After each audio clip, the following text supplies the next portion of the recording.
Assalamualaikum warahmatullahi wabarakatuh.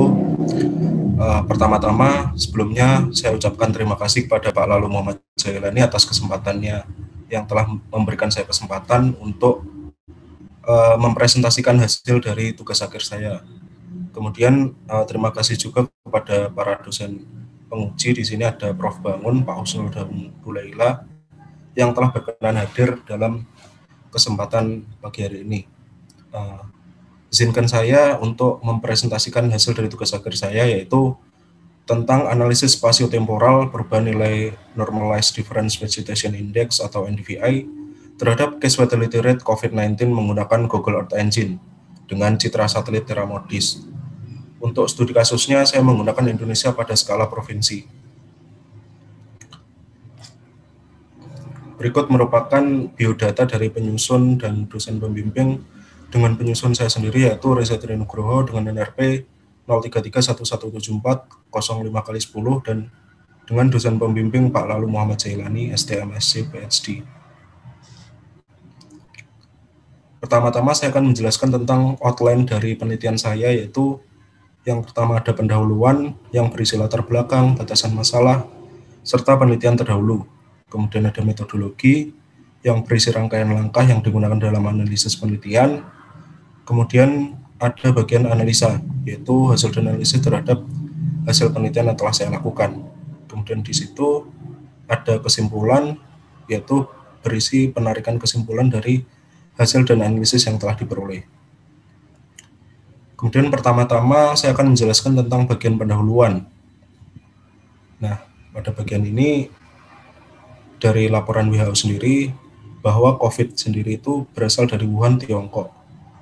Kemudian berawal pada bulan Desember tahun 2019 dengan identifikasi merupakan penyakit saluran pernapasan menular.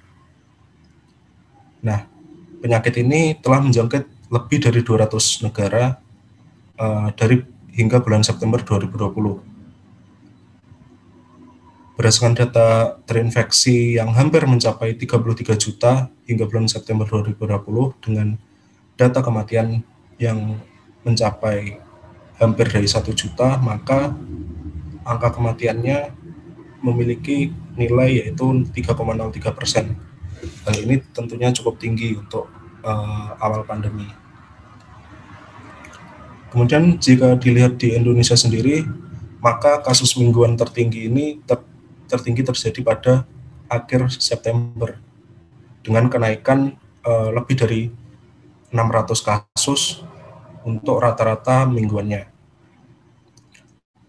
Kemudian untuk grafik kasus konfirmasi positif dan harian dapat dilihat pada gambar berikut bahwa nilainya terus naik dari bulan Maret hingga September, baik dari kasus kumulatif maupun kasus kematian. Kemudian di sini berdasarkan rata-rata dunia yang telah diperoleh tadi yaitu 3,03%. Kemudian kita lihat di Indonesia itu sebenarnya berapa nilai tingkat kematiannya. Di sini untuk yang pertama yaitu di 5,2% untuk negara besar seperti Cina memiliki nilai 5,2%. Sementara itu Indonesia berada di angka 4,5%. Hal ini lebih tinggi dibandingkan dengan Amerika Serikat yang 3,2% dan India 1,9%. Hal ini saya rujuk dari penelitian Miller dan Bhattacharya. Namun data ini hanya hingga bulan April. Kemudian berangkat dari penelitian terdahulu, yaitu yang pertama dari penelitian Bertolotti dan Gentili Rizzo-Rutola, bahwa nilai angka kematian ini dapat diturunkan dengan mengaktifasi sel natural killer di sini. Nah, sel natural killer ini dapat ditingkatkan dengan meningkatnya lahan hijau. Berikut merupakan penelitiannya, yaitu kelebihannya dia menyimpulkan bahwa peningkatan area hijau akan meningkatkan aktivitas natural killer cell, dan kekurangannya dia belum bahas secara spesifik jika peningkatan area hijau mampu menekan angka kematian COVID-19. Kemudian untuk penelitian terdahulu yang lainnya yaitu dari Yao di sini. Dia menguraikan hubungan bagaimana polusi dapat berpengaruh terhadap angka kematian, dan kekurangannya yaitu data merupakan data awal pandemi yang cenderung sangat singkat, yaitu dari Januari hingga Maret 2020. Kemudian berdasarkan dari penelitian terdahulu tersebut dan berdasarkan dari latar belakang yang telah saya sebutkan sebelumnya, maka di sini saya menarik 3 rumusan masalah. Yang pertama yaitu bagaimana nilai CFR tiap provinsi dari periode April hingga September dan hubungannya terhadap kepadatan penduduk. Kemudian bagaimana nilai NDVI dan hubungannya terhadap curah hujan. Kemudian yang ketiga yaitu bagaimana korelasi dari NDVI dan case fatality rate, apakah keduanya saling berhubungan untuk seluruh wilayah di Indonesia. Nah, untuk batasan masalahnya sendiri, di sini untuk wilayahnya saya mengambil seluruh Indonesia pada skala provinsi, dan dengan data utama yaitu data Moody's Terra Vegetation Index 16 hari dengan resolusi 500 meter, dan case fatality rate-nya berasal dari laporan harian konfirmasi positif dan kematian dari Kementerian Kesehatan pada tahun 2020. Untuk media pengolahannya sendiri, utamanya saya menggunakan Google Earth Engine di sini, yaitu pengolahan berbasis cloud dengan waktu April hingga September 2020. Untuk tujuannya sendiri yaitu mengetahui nilai CFR di setiap provinsi dari April hingga September, dan juga NDVI, kemudian menganalisa dan menyimpulkan bagaimana hubungan antara NDVI dengan CFR. Memasuki bagian kedua yaitu pada bagian metodologi di sini. Untuk bagian pertama yaitu tentang lokasi penelitiannya. Jadi lokasi penelitiannya saya ambil di seluruh wilayah Indonesia di sini. Kemudian untuk alat dan bahannya, untuk data COVID-19-nya sendiri yaitu berasal dari data konfirmasi dan data meninggal dengan resolusi temporal harian yang diambil dari laporan harian virus COVID-19. Perangkat lunaknya yang utama yaitu Google Earth Engine, ada ArcGIS 10.5 dan Microsoft Office.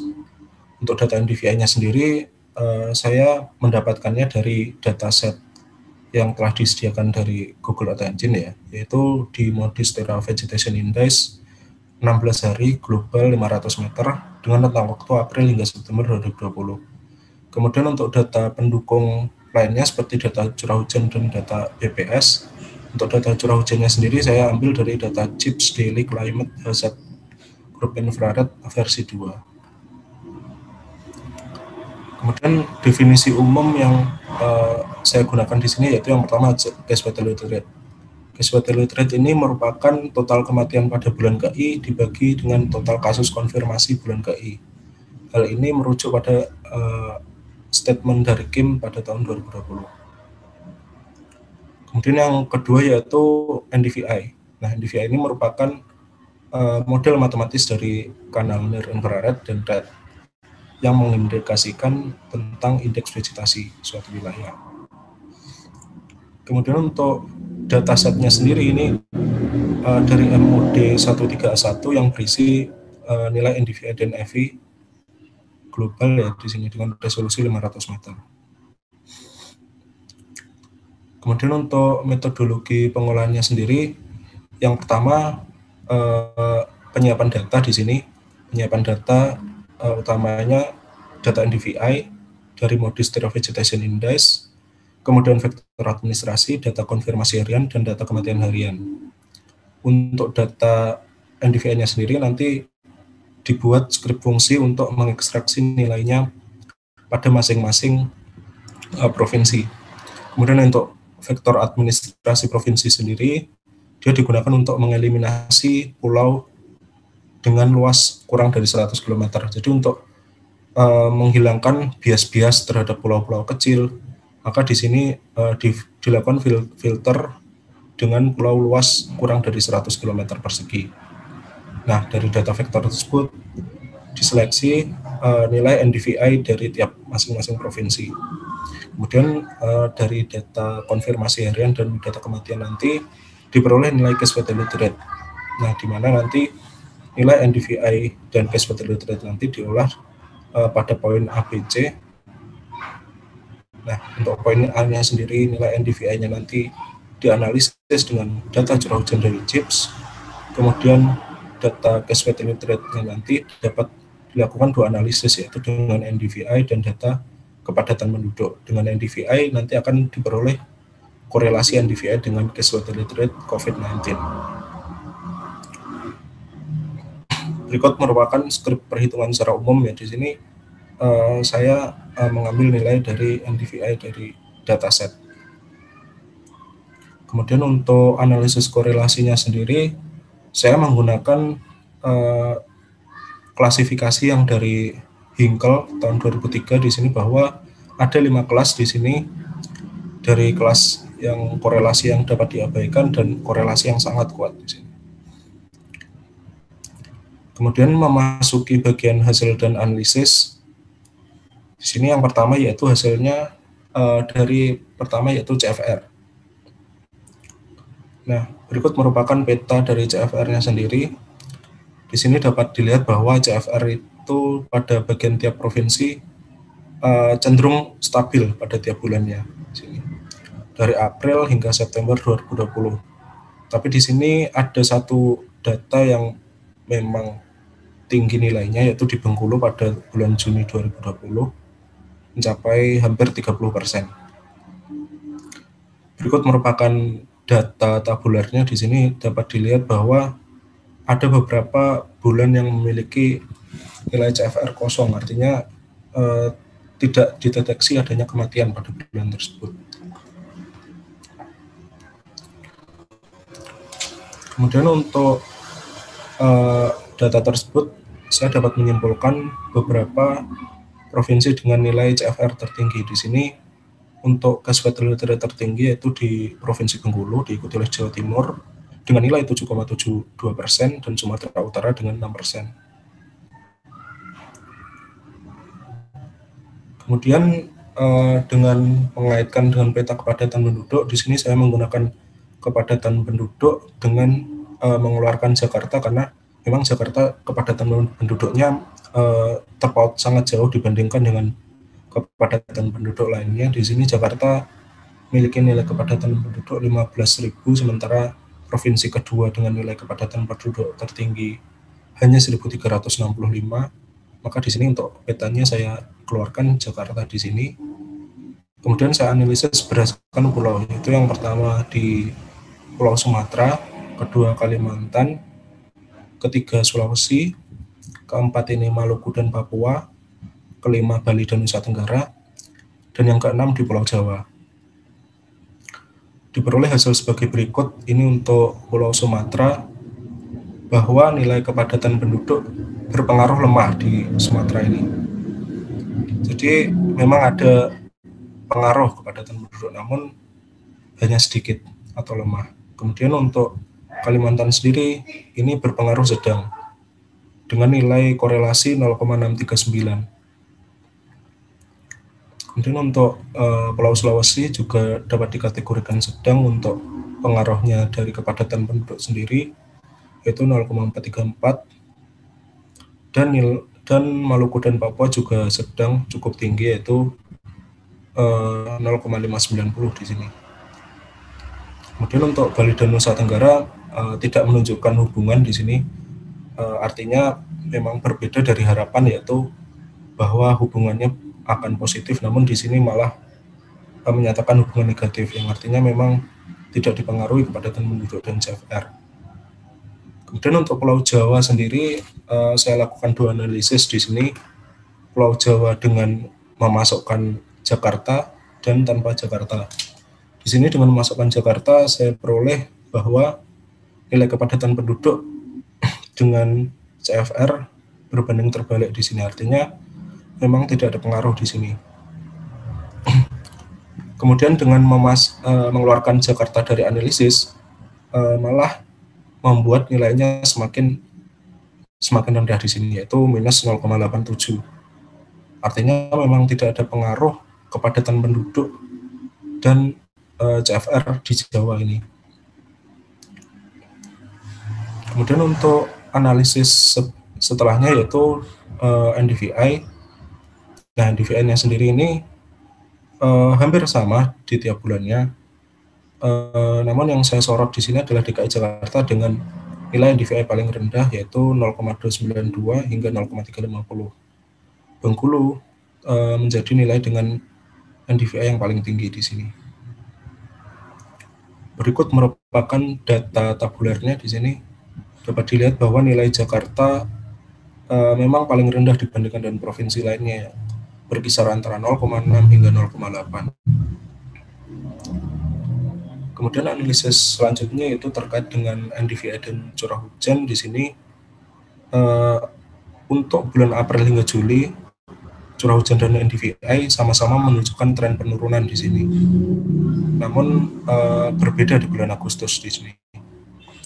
Untuk curah hujannya turun, namun NDVI-nya malah naik.